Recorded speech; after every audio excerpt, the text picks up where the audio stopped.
En este espacio dedicado a la orfebrería se muestran algunas de las piezas conservadas del relicario de la corona de los reyes de Aragón, depositado en esta catedral por el rey Alfonso V el Magnánimo en 1437.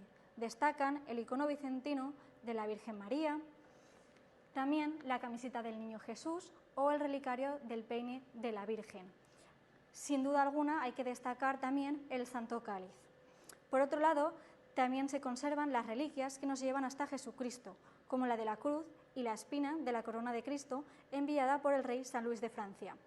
Son muy importantes también las dos arquetas enviadas con reliquias desde Roma por el Papa valenciano Calixto III, la de las ágatas y la adornada con relieves del taller italiano de los Embriachi.